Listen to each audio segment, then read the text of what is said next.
The year is 1945. The world, ravaged by conflict, watches as the Third Reich crumbles under the relentless advance of the Allied forces.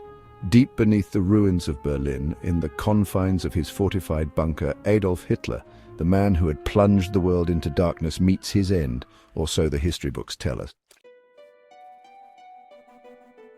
The final days of World War II saw Berlin, once a symbol of Nazi power, transformed into a smoldering battleground. Soviet forces, driven by vengeance and the desire to crush the heart of the Nazi regime, tightened their grip on the city. Amidst the relentless shelling and street fighting, Hitler retreated to his underground bunker, a last bastion of defiance buried deep beneath the Reich Chancellery.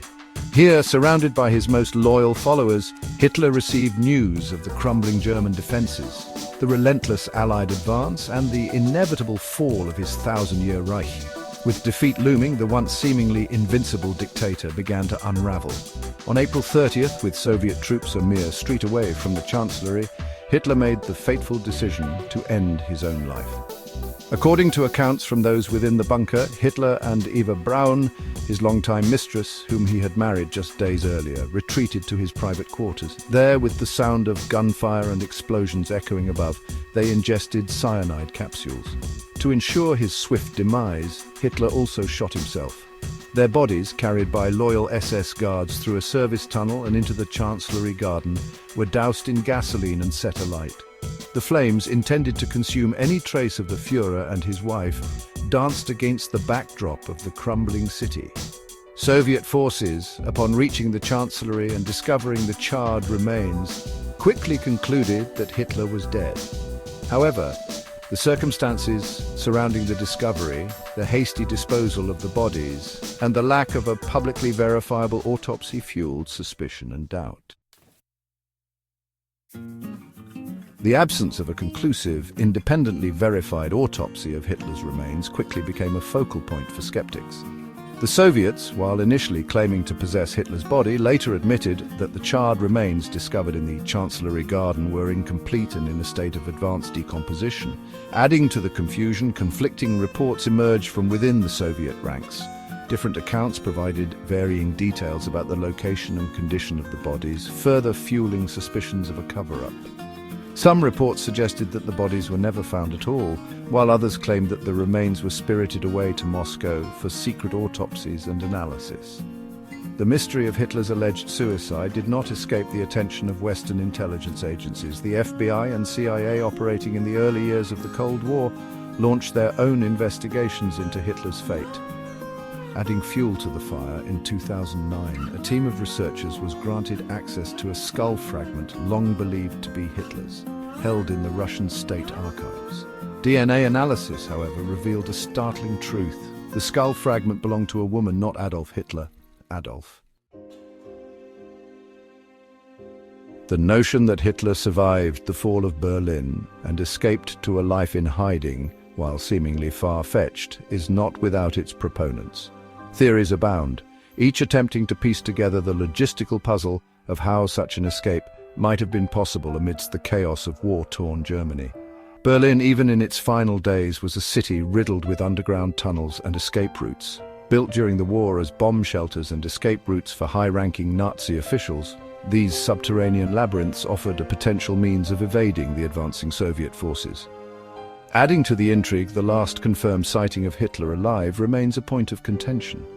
While official accounts place him in the bunker until his death on April 30th, some witness testimonies suggest that Hitler was seen outside the Chancellery as late as May 1st, 1945. Rumors have persisted for decades about a clandestine network of Nazi U-boats that escaped the Allied net in the final days of the war. Some of these submarines, it is believed, made their way to South America, a continent known to harbor Nazi sympathizers. The use of body doubles, a tactic employed by the Nazi regime to protect Hitler from assassination attempts, adds another layer of complexity to the narrative. Chapter 4. Evidence of Hitler in South America, Shadows in the Jungle. The vast, sparsely populated expanse of South America, with its history of political instability and havens for those seeking to disappear, has long been a focal point for theories about Hitler's escape. Argentina, in particular, with its strong ties to Nazi Germany and a history of harboring fugitive war criminals, has been at the epicenter of these claims. Sightings of a man bearing a striking resemblance to Hitler were reported in Patagonia, a remote and rugged region of Argentina, in the years following the war. These accounts, often relayed by locals or those claiming to have encountered former Nazis in hiding, while anecdotal, added to the growing mythology of Hitler's survival. Further north, in the dense jungles of Brazil and Chile, whispers of hidden Nazi enclaves and communities persisted.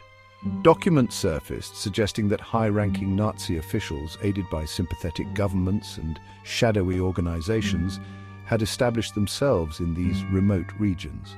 The capture of Adolf Eichmann, one of the key architects of the Holocaust in Argentina in 1960, and the discovery that Josef Mengele, the infamous angel of death from Auschwitz, had also found refuge in South America, lent credence to the idea that Hitler too could have escaped to this continent. Declassified CIA and FBI files, released decades after the war, revealed that intelligence agencies took the possibility of Hitler's survival seriously. Chapter 5. Hitler's alleged life afterward. A phantom in the shadows.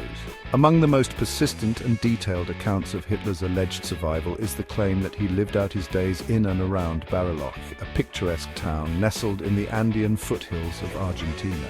Witnesses, including former Nazi officials and local residents, have shared stories of a reclusive figure bearing a striking resemblance to Hitler, living under an assumed identity.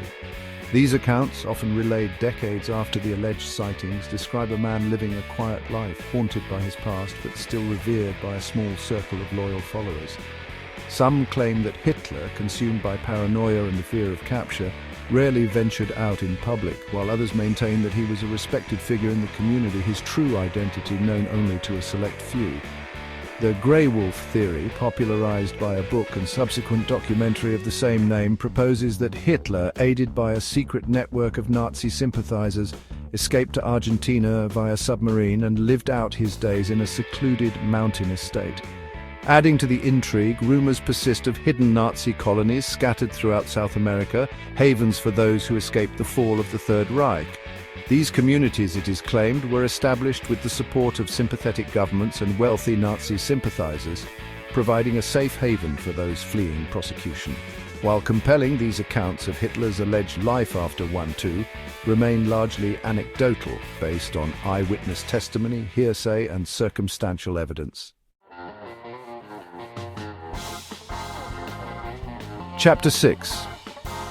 Why would the truth be hidden? A legacy of secrets.